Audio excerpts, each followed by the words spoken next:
Buscando la verdad y abogando por la unidad nacional en pro de la paz y la seguridad en el Ecuador, queremos iniciar la jornada de entrevistas y debates, la opinión diversa y libre en la revista de Opinión Democracia, este lunes 9 de septiembre.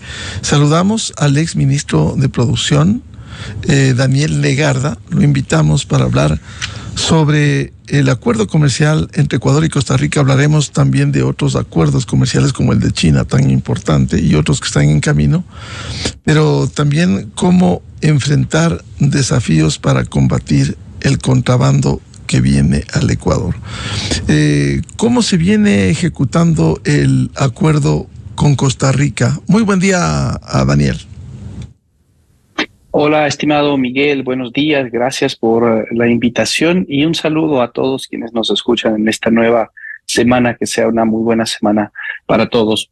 Hemos tenido efectivamente la anterior semana una muy buena noticia, que es ya el último paso para la entrada en vigencia del acuerdo comercial, del acuerdo de asociación comercial entre Ecuador y Costa Rica, que fue firmado en la administración anterior. Esto se dio justamente el día jueves de la semana anterior y con eso los dos gobiernos han fijado la fecha del 1 de octubre para la entrada en vigencia de este nuevo hito comercial, de este nuevo acuerdo comercial. Esto, a pesar de que es un país más pequeño, relativamente más pequeño, con menor nivel de población, de todas maneras viste de gran significativo para la política comercial del Ecuador, para el avance de los objetivos de poder exportar más. Y creo que en estos momentos, Miguel, en donde nuestra economía está estancada, en donde tenemos dificultades, las alternativas justamente para poder tener mayor crecimiento, para que las empresas sobre todo tengan mayor crecimiento, es ver a los mercados externos. Y en este sentido, el acuerdo con Costa Rica suma hacia un nuevo objetivo de poder buscar un poco más de presencia de empresas ecuatorianas en Centroamérica y Costa Rica en particular. Y eso sin duda alguna es, creo yo, algo muy positivo.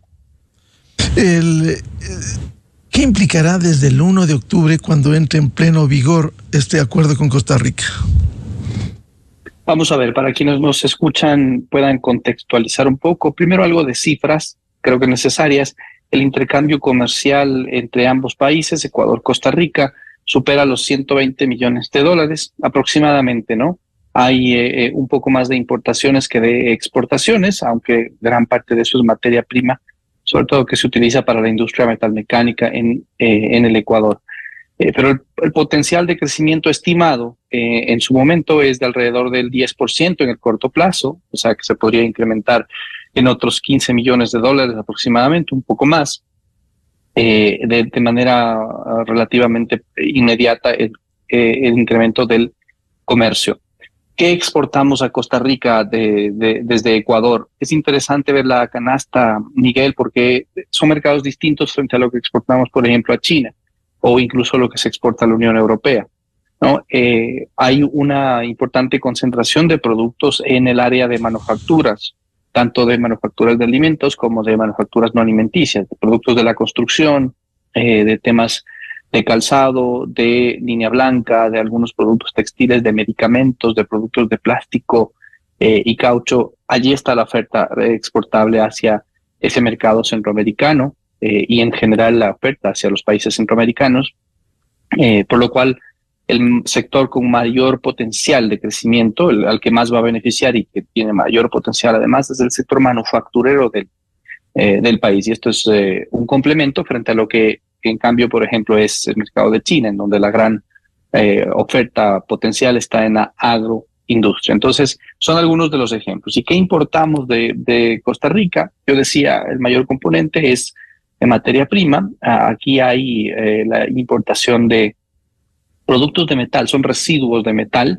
que se utilizan para el reciclaje y la manufactura de productos terminados de hierro y acero que van a exportación y al mercado nacional transformados, ¿no? Ya completamente. Entonces se cumple incluso aquí con un precepto de economía circular, si se quiere, al no abastecerse también localmente de esta materia prima que son los residuos metálicos. Pero hay otros productos como por ejemplo también una oferta complementaria de medicamentos, hay productos de cartón. Costa Rica también exporta tecnología, hay empresas ubicadas en Zona Franca que tienen tecnología.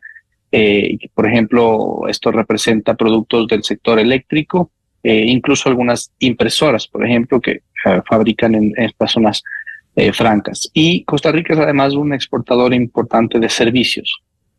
Entonces, hay muy pocos que todavía se prestan al Ecuador o viceversa, pero que también es un potencial de incremento en el sector del área de servicios, ¿no? Entonces, nuevamente, acá la oportunidad está sobre todo en ver qué otros productos del Ecuador, productos y servicios en realidad, podemos llevar a Centroamérica. Se puede utilizar también Costa Rica como un determinado hub.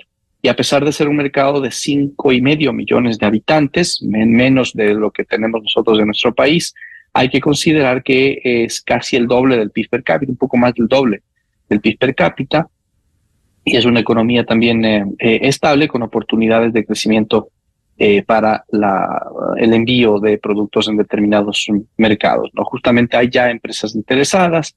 Yo estoy empujando también objetivos con algunos de ellas para buscar algunos nuevos mercados, pero creo que vale la pena resaltar esa oportunidad a nivel de país.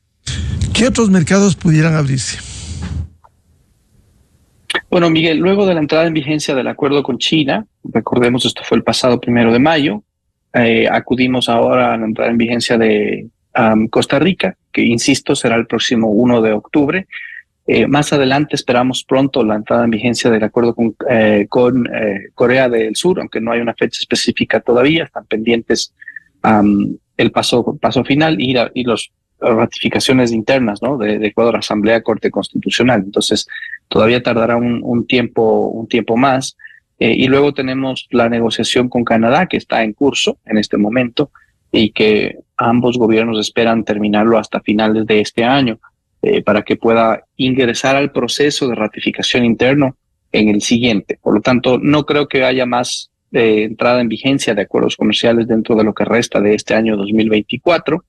Ya será para el 2025, pero lo importante es el que continúa avanzando esa agenda de integración del Ecuador, ¿no? Como decía también, es un momento coyuntural en el que buscar mercados externos resulta muy necesario para las empresas. Desde el punto de vista de las empresas, saquemos por un momento el rol del gobierno. Las empresas necesitan buscar mercados externos para poder continuar su crecimiento, para poder tener tal vez una visión más sostenible de largo plazo, porque el mercado interno, está complicado, ¿no? No crece al ritmo que debería, en algunos segmentos incluso decrece. Entonces es necesario ver a las alternativas que se puedan tener en los mercados externos, en todos los mercados.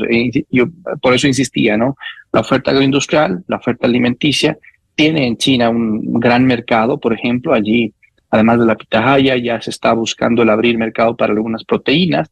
Hay algunas visitas de China que se están haciendo acá al Ecuador, eso las autoridades podrán darlo a conocer un poco más en detalle, pero se va avanzando un poco en esa agenda. Hay próximas ferias, hay algunas que ya se han realizado y que han visitado exportadores para poder ver qué otros productos tienen una oportunidad en el corto plazo, ¿no? En contraste, Costa Rica es un mercado mucho más definido para otro tipo de productos ecuatorianos, dentro de esos las manufacturas, como había mencionado. Ahí están productos de medicamentos, plásticos, y el potencial de incremento están para, por ejemplo, productos de calzado, textiles de igual forma, productos de la construcción, y en servicios yo diría que también servicios relacionados con fintech, en donde puede haber una complementariedad interesante con el mercado de Costa Rica, y que acá está bastante también desarrollado en ese sentido. Entonces, son algunas de las oportunidades que pueden darse en el corto, mediano plazo, pensaría yo, con este importante mercado en Centroamérica. ¿Qué productos podrían beneficiarse los ecuatorianos de la llegada de Costa Rica? ¿Cómo también se podrá exportar con estas facilidades con el acuerdo de asociación con ese país? Vamos a ver, Miguel, igualmente para conocimiento de las personas, yo les recomiendo que puedan revisar un poquito el texto del acuerdo en la página web oficial del ministerio. Esto está publicado desde la anterior administración de gobierno, cuando yo estuve en el servicio público también, y ahí ya hay también algunos recursos de información general que puede servirles. Pero en términos generales, podemos decir que a partir del 1 de octubre, la vigencia de este acuerdo, el 80%, más o menos el 80% de los productos que se exportan actualmente a Costa Rica tendrán arancel cero para su ingreso. Algunos pagan arancel cero actualmente, muy pocos. Otros pagan un arancel bajo de 3, 4, 5, 6%. Los aranceles en Costa Rica son relativamente más bajos que en Ecuador. Pero el gran beneficio es que el 80% podrá ingresar con cero arancel desde el primer día de el acuerdo comercial. Esto incluye algunos contingentes arancelarios para dos productos del sector de la pesca y acuacultura, atún y camarón particularmente, que también están incluidos en esa oferta. Luego hay un segmento de productos de alrededor de un 16-15% que tendrá un plazo de desgravación relativamente más largo, entre hasta 10 años puede ser, o sea, estamos hablando de 5, 7 o 10 años, y finalmente muy pocas exclusiones, son un 4 o 5% de exclusiones que no se han tomado en cuenta, algunos productos agrícolas, por ejemplo, por sensibilidad de ambas partes. Pero en general es un acuerdo que es bastante, sus objetivos son bastante elevados, son de alto nivel, no solo en el sector de bienes, sino también en el sector de servicios. Este acuerdo contempla también la promoción y el reconocimiento de las inversiones de ambas partes, también es algo importante. No tiene un mecanismo de protección de inversiones como tal, de arbitraje internacional, por el dictamen que en su momento la Corte lo determinó. Pero que de todas maneras sí reconoce el trato de nación más favorecida, el trato igualitario para la inversión de Costa Rica que se localice aquí y de Ecuador que se localice en Costa Rica igualmente. Y además incluye este acuerdo algunos nuevos capítulos que se llaman de última generación, como son, por ejemplo, las MIPYMES, la inclusión de MIPYMES. Esto es acciones específicas para poder promover un poco a este segmento de empresas en las acciones, tanto que haga el gobierno como en las acciones privadas, para promover su inclusión, ¿no? Y asimismo un capítulo de género y comercio que está orientado hacia promocionar la inclusión de la mujer en el comercio, en las exportaciones y en las empresas exportadoras también. Estos son temas muy positivos, relativamente nuevos, aunque Ecuador ya los tiene en sus acuerdos con Chile, por ejemplo, ¿no? Pero son algunos de los contenidos que van a poder beneficiar, digamos, a las empresas como tal. El principal efecto se va a ver, como decíamos, en esta reducción de aranceles para aquellas empresas que envíen producto a Costa Rica. Seguramente desde el 1 de octubre, desde los envíos del 1 de octubre, van a empezar a tener un beneficio que lo van a percibir ya en su liquidación aduanera allá. Y lo propio para las importaciones. Acá los porcentajes son más o menos lo mismo, es un acuerdo bastante igualitario en ese sentido, es decir, alrededor del 80% de las importaciones desde Costa Rica tendrán arancel cero desde el primer día de vigencia del acuerdo, y el restante será paulatino la reducción. En el caso de los productos ecuatorianos, ¿cómo trabajar para poder enfrentar estos grandes desafíos cuando se abren posibilidades de exportación? El tema de la competitividad, sabiendo que en el país hay cargas como los trámites burocráticos, el mejoramiento de la calidad, etcétera. Miguel, sin duda hay temas pendientes que deben avanzar de la mano. Esto es una discusión que la teníamos antes y estoy seguro que es una discusión que se tiene ahora. Pero lo cierto es que el país debe avanzar y el tener noticias como estas de que entran en vigencia los acuerdos comerciales van sumando en ese sentido, son positivas para el objetivo, ¿no? Sin perjuicio de que se debe avanzar en los otros objetivos, en mejorar el marco laboral, en mejorar el ámbito de seguridad, tanto física como la seguridad jurídica como tal. Este es uno de los principales inconvenientes hoy por hoy para poder tener inversión tanto nacional como internacional, pero nuevamente dejando de lado la tarea, las responsabilidades del gobierno de turno, ¿no es cierto?, que siempre las hay. Creo que hay una responsabilidad muy grande de las propias empresas, de los propios grupos empresariales, de todas las unidades productivas, pequeña, mediana empresa, en poder ver cómo están utilizando estas herramientas de manera más efectiva, ¿no? No solamente Costa Rica y no solamente China, dos que hemos hablado recientemente, porque son dos que van a entrar en vigencia o que ya han entrado en vigencia en este año, sino también otros acuerdos, como por ejemplo el de la Unión Europea, el del Reino Unido, el de EFTA, el propio de Chile, que se amplió. ¿Cómo estamos aprovechando esos acuerdos comerciales, no?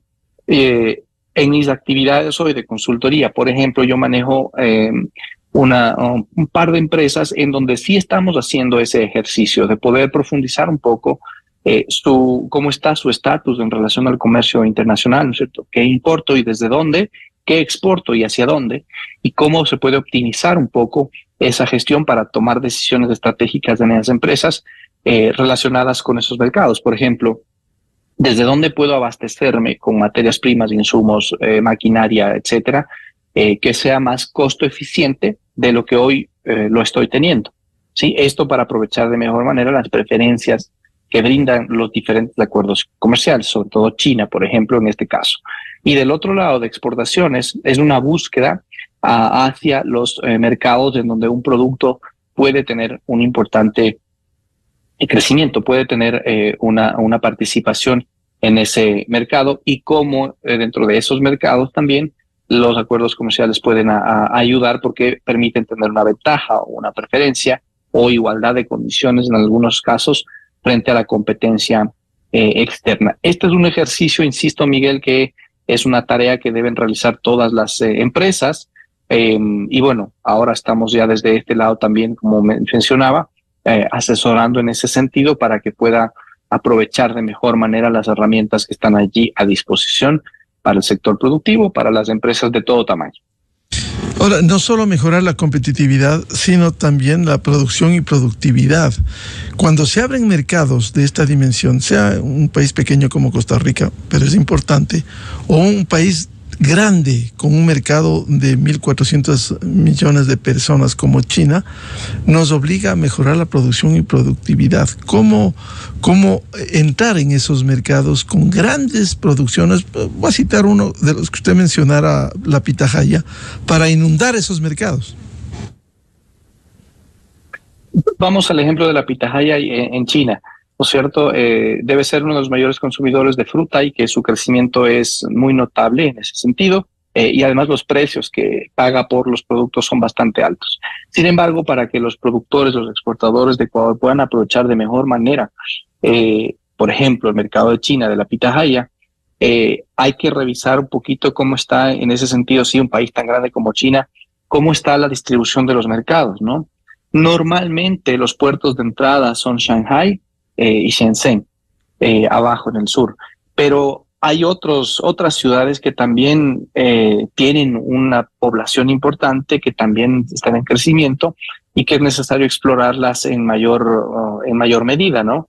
Y que pueden además otorgar todavía un tratamiento directo, porque no están atendidas todavía para, por ejemplo, llegar con productos ecuatorianos como la pitahaya. Esos son ejercicios que sin duda alguna hay que hacerlos de manera conjunta con la empresa privada, con la asesoría del caso, para poder explorar hacia dónde más llego, ¿no? Como tú mencionaste, Miguel, son 1.400 millones de habitantes y son una cantidad enorme de ciudades, y cada una tienen igualmente una población que puede llegar a superar la población entera del Ecuador.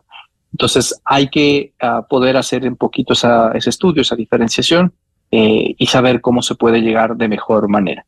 En el otro caso, en Costa Rica, totalmente distinto. Estamos hablando de un mercado de 5.5 millones de personas, pero en cambio aquí los criterios que más se manejan es la cercanía de la cultura del consumidor. No hay tantos cambios frente al consumidor de Asia, es una cultura mucho más cercana en ese sentido. La adaptación de productos puede ser relativamente más fácil, el idioma también en ese sentido. Entonces, en cada uno hay aspectos a considerar para poder hacer un plan de negocios, para poder tener una oferta de valor que pueda situarse a ese determinado mercado. Pero insisto, aquí hay mucho que las empresas deben hacer sin perjuicio de la tarea que tiene el gobierno también de promoverlo, ¿no? Hay otros grandes desafíos, así como está pendiente Corea del Sur. El caso de Canadá, ¿cómo ve Daniel Legarda? Miguel, es una negociación que marcha positivamente. El año anterior se logró avanzar en setear todo el marco, todas las reglas, ¿no es cierto?, marcar la cancha para el inicio de la negociación. Esa negociación inició justamente a finales del año anterior, ya con nueva administración de gobierno. El equipo negociador es casi una totalidad del mismo que se ha mantenido en los últimos años, que ha llevado adelante este proceso histórico al que en el que pudimos cerrar 3 diferentes acuerdos comerciales y avanzar en otros procesos en la administración anterior. Así es que por ese lado, pues la garantía de que el proceso va a salir muy bien, ¿no?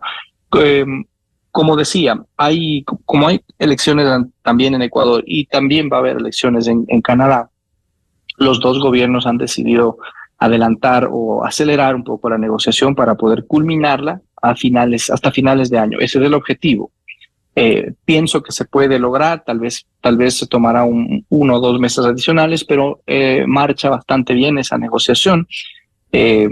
Yo hoy coyunturalmente, ya luego de haber salido del Ministerio de Producción del Servicio Público, hoy asesoro a la Cámara de Comercio Canadiense Ecuatoriana de Guayaquil, en donde hemos creado un comité de seguimiento al TLC, por ejemplo, con algunas de las empresas interesadas, con sus directores, para poder apoyar el proceso, para poder dar el seguimiento, para poder manejar un poco también los distintos intereses de las empresas que existen, ya sea para exportación o para importación, ¿no? Así es que el proceso va bien. En estas semanas, de hecho, Miguel, se mantendrá la tercera ronda de negociaciones. Serán las autoridades quienes informen más el detalle de esos avances.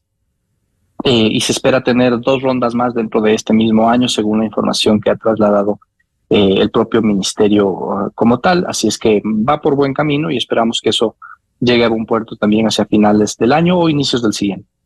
El acuerdo con Estados Unidos, cuando no llegamos a tiempo, ¿cuál es la perspectiva? ¿En qué condiciones estamos?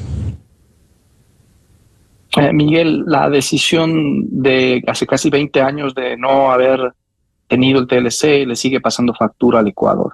Lamentablemente en este momento no veo en el horizonte un tratado de libre comercio o un esquema similar para Ecuador. Estados Unidos está acudiendo ya a periodo electoral, con mucha menos razón eso va a darse, a aclararse, dependiendo de qué pasen en las elecciones, podría o no tener un direccionamiento distinto a la política comercial en alguna medida, pero en general el no haber tomado esa decisión sigue pasando factura, ¿no? Incluso las gestiones que se habían realizado al respecto de las preferencias arancelarias que se estaban viendo como una alternativa, por ser un momento de electoral en Estados Unidos, pues están en relativa espera. Entonces, tenemos el SGP, sí, cubre alrededor del 45% de las exportaciones de Ecuador, un poco menos.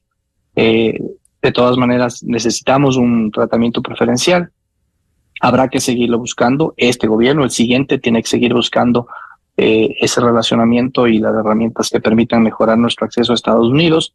Pero al momento, lamentablemente, no, en mi experiencia, no veo que en el horizonte vaya a existir ahorita un tratamiento, una herramienta, un mecanismo para tener un acceso preferencial a Estados Unidos.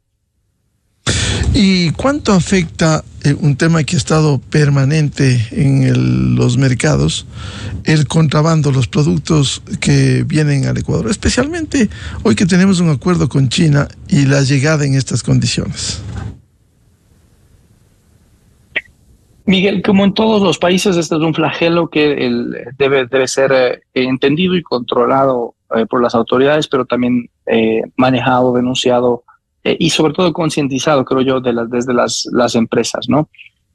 Acá hay una tarea conjunta que debe reforzar la aduana, por ejemplo, indudablemente, pero también otras entidades como el SENADI, el Servicio de Propiedad Intelectual, y otras entidades que también tienen otros ámbitos de control, el propio ARCSA, por ejemplo, agrocalidad de los productos agrícolas y agroindustriales, etcétera, para poder ayudar en la tarea de prevenir el contrabando o los ilícitos dentro de el comercio internacional, ¿no? SENADI, por ejemplo, propiedad intelectual relacionado con la falsificación de marcas.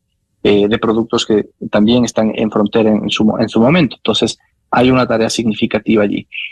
Yo creo, Miguel, que de todas maneras que el hecho de que se tenga acuerdos comerciales ayuda, y por lo tanto preferencias arancelarias, ayuda a reducir los incentivos hacia a que los actores hagan mal las cosas, hacia que declaren lo que no tienen que declarar o hacia la subfacturación y demás. Los acuerdos comerciales eliminan o reducen esos incentivos. No quiere decir que del todo se vaya a borrar este flagelo, por supuesto, pero sí que lo reducen.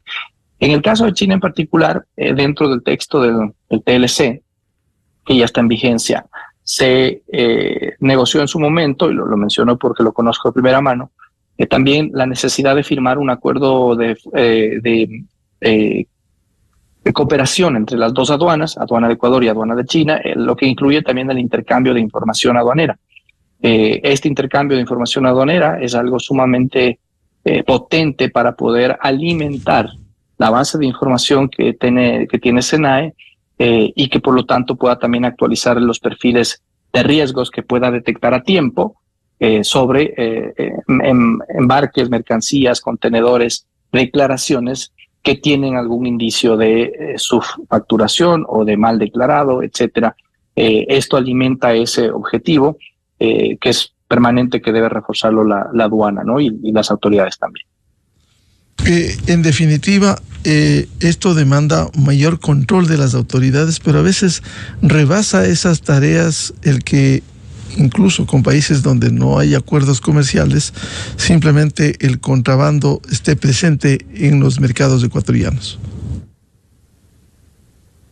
Sí, y como digo, Miguel, si tú tienes más restricciones al comercio, vas a generar más incentivos hacia la subfacturación, hacia el contrabando también. Eso es una relación que también se da. No quiero decir que esté mal y que no se debe controlar por eso. Siempre debe haber la tarea.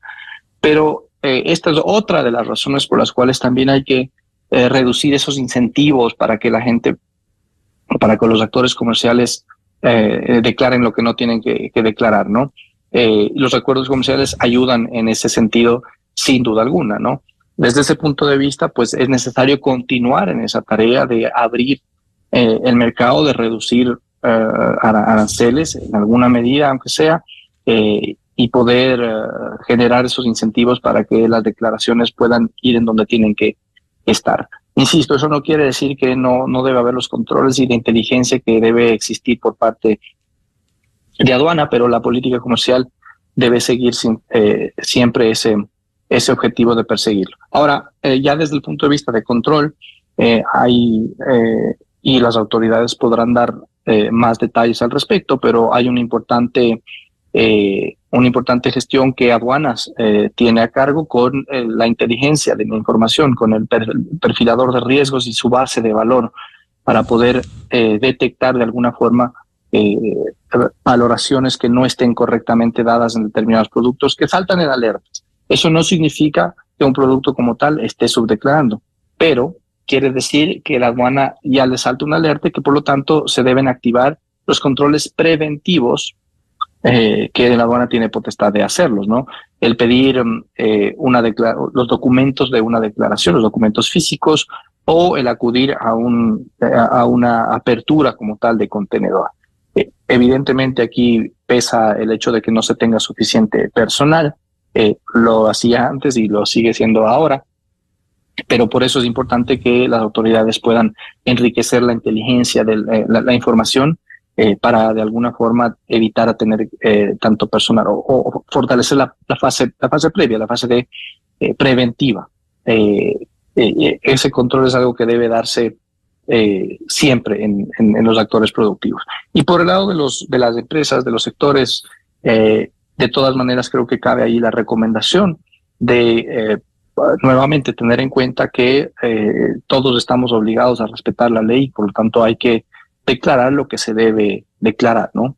Lo justo, si es que un producto tiene arancel, en el TLC con China, por ejemplo, en los talleres que he mantenido en estos últimos meses con varios empresarios y sectores productivos, yo les mencionaba, bueno, que hay una tarea de todos, ¿no? Si es que en el TLC están excluidos productos, no es decir, no tienen una reducción arancelaria, es por una razón, es porque había sensibilidades de determinada industria. Por lo tanto, hay que hacer conciencia entre todos también para declarar lo que corresponde, ¿no? En la subpartida que corresponde, no hay que hacer el cambiazo arancelario, como se denomina, y los valores que corresponden también. Es una tarea constante, nunca se va a eliminar del todo el contrabando, esto pasa en todos los países, más en economías en desarrollo, y además debemos tener en cuenta que también están en muchos casos asociados a las actividades de grupos de delincuencia organizada. Entonces, hay también esos indicios allí, ¿no? Pero en general es algo que debe continuar la lucha, estimado Miguel, que se debe continuar en siempre evitando, promoviendo. Desde el sector público las autoridades tienen una tarea importante, en el sector privado tiene también su rol. Entiendo que allí también continúa funcionando algo que se creó en la anterior administración igualmente, que es un comité público-privado en donde se canalizan denuncias de flagelos que puedan existir sobre un producto u otro producto, para que las autoridades puedan tomar esas alertas independientemente de la información que ellos manejan propiamente de los registros administrativos. Pero la denuncia de un gremio productivo, la denuncia de una empresa, de alguna forma también se canaliza en ese sentido. Bien, muy importante pasar revista a propósito de la entrada en vigor del acuerdo de asociación con Costa Rica el 1 de octubre próximo, y también los otros acuerdos que son tan fundamentales para el desarrollo de los productos ecuatorianos con presencia en los mercados internacionales. A Daniel Legarda, exministro de la Producción, consultor empresarial, muchas gracias por atender a la revista de Opinión Democracia. Gracias por la invitación, siempre a la orden, Miguel. Buen día. Buen día. 7:14 en el territorio continental ecuatoriano. Vamos a una cadena oficial y luego tenemos previsto, luego de la pausa, un diálogo con el constitucionalista y académico doctor José Chalco Salgado para hablar temas de interés en la coyuntura, en la justicia, en la actuación de instituciones como el Consejo de Participación Ciudadana o el Consejo Nacional de la Judicatura y el juicio político en contra de la fiscal general. A continuación.